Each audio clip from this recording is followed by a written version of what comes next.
All right, let's take a look at line number 23, march steps. Before we do, there is something that's new in the shaded box that we have to pay attention to, and that's called a key signature. Now, if you look here in the trumpet book that I have on the screen, it would appear that a key signature is just a picture of a treble clef and a staff, and that's not exactly what a key signature is.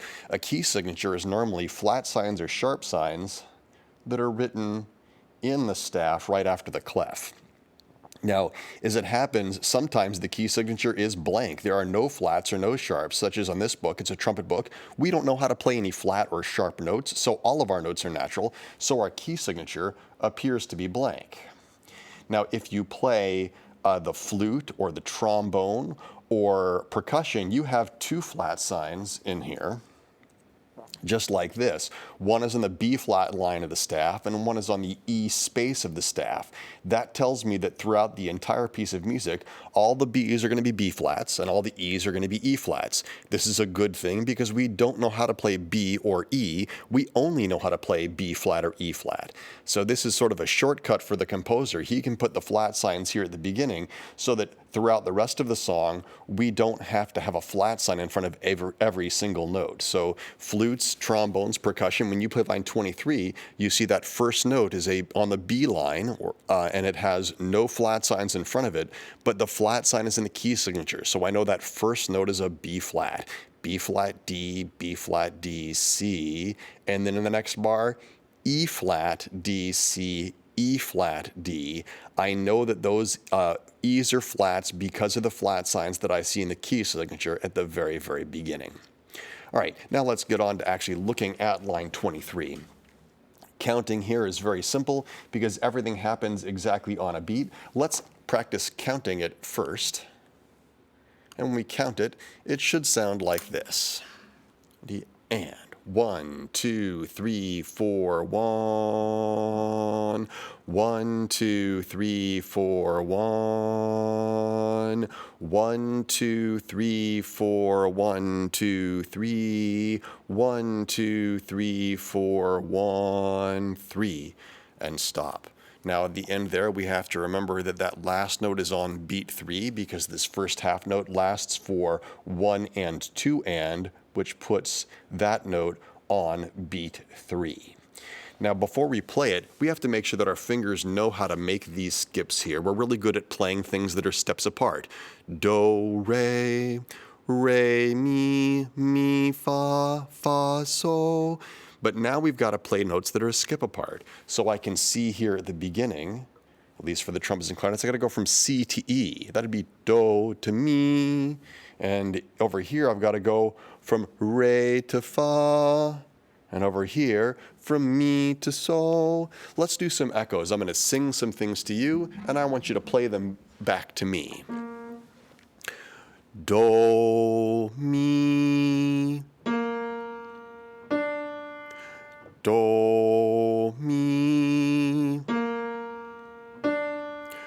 Do, mi, do. Re, fa. Re, fa. Re, fa, re. Mi, so. Mi, so.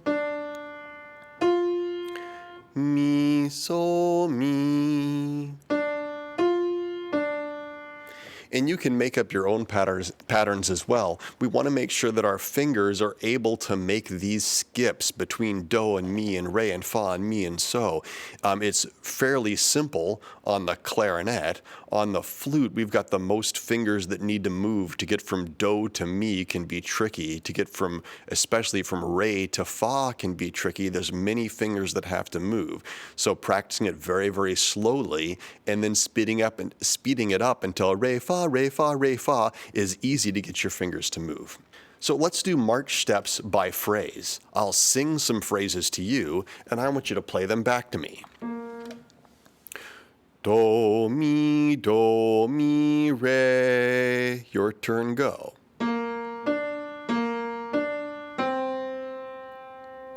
Fa, fa, mi, re, fa, mi. Ready? Go. My turn. Mi, so, fa, mi, re, go.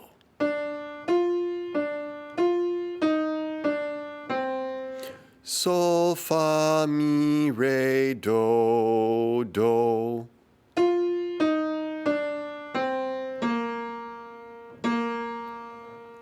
And now let's play it all the way through from the beginning. 1, 2, 1, 2, ready, play.